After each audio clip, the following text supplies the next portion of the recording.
पूर्व गृह मंत्री बाला बच्चन ने मध्य प्रदेश सरकार पर सवाल खड़े करते हुए कहा कि जब कांग्रेस की सरकार थी और मैं गृह मंत्री था और जब कमलनाथ मुख्यमंत्री थे उस समय ई ट्रेडिंग घोटाला की लिस्ट में कारम डैम भी था, इसकी जांच भी शुरू हो गई थी। उन्होंने साथ ही कहा था कि मेरी विधानसभा में भी 500 करोड़ की लोरा डैम बना था और बीच में हमारी सरकार आई तो उसकी मरम्मत भी हमने करवाई थी। इसके साथ ही उन्होंने मध्य प्रदेश के गृह मंत्री को भी आड़े हाथों लिया।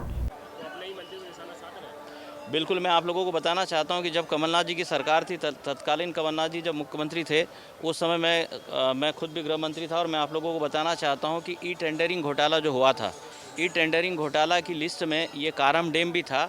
इसकी जांच भी शुरू हो गई थी और मैं आपको बताना चाहता हूं कि पूर्व सिंचाई मंत्री के कुछ स्टाफ जो है ये घोटाले में अरेस्ट भी होना शुरू हो गए थे, गिरफ्तार होना भी शुरू हो गए थे।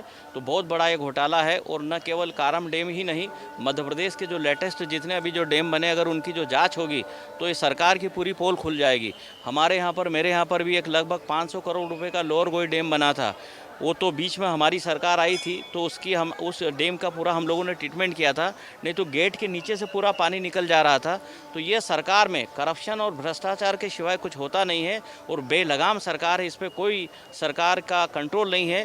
तो ये जांच होना चाहिए और ये जनता जनार्दन का पैसा है, जनता जनार्दन की गाड़ी कमाई है और उसको शिवराज सिंह जी की सरकार चुना लगाने का काम कर रही है।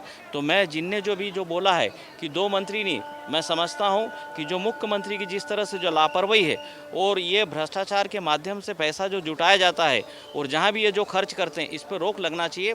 नहीं तो जिस तरह से शिवराज सिंह जी ने अभी तक के उनके कार्यकाल में लगभग 3.25 लाख करोड़ के कर्ज में पूरे प्रदेश को जो डुबा दिया है, आगे और प्रदेश के हाल बेहाल होना है। तो ये लगाम इस पर लगना चाहिए और आए दिन हम लोग भी कांग्रेस विधायक मध्य प्रदेश की विधानसभा में हम लोग दमदारी से इन बातों को उठाते हैं, लेकिन सरकार के माथे में कोई जू नहीं रेंगती है।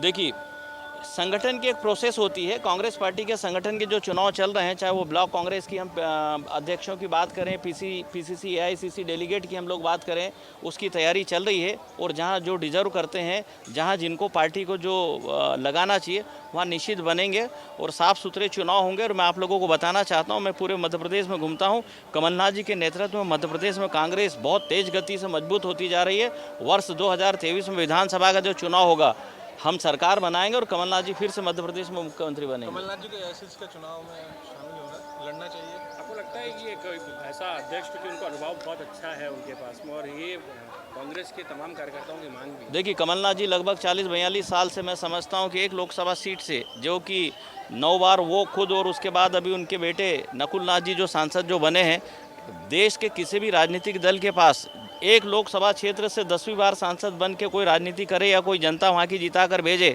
ऐसा किसी भी राजनीतिक दल के पास इतना बड़ा कद्दावर नेता और सर्वमान्य लीडर नहीं है।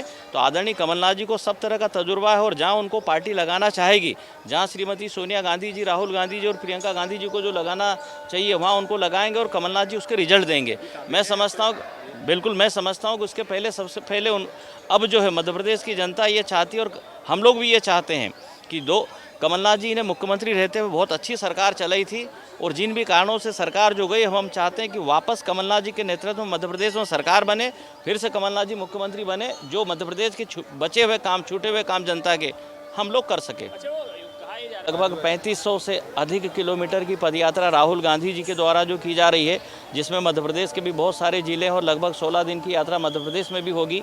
हम लोग भी उसकी तैयारी में लगे और मैं आप लोगों को बताना चाहता हूं कि कल हमारे बड़वानी जिले में भी इससे संबंधित जिला कांग्रेस कमेटी ने हम लोगों ने जो बैठक रखी है और युद्ध स्तर पर इसकी तैयारी चल रही है और उसका बहुत लाभ मिलेगा। रोड मैप में है क्या बड़वानी और अन्य जिले? नहीं, बड़वानी नहीं है, बुरहानपुर है।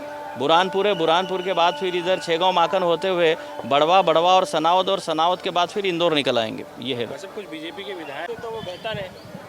नहीं, देखिए, ये सब डिसीजन करना, ये सब जो डिसाइड करना, ये पार्टी हाईकमान का काम है।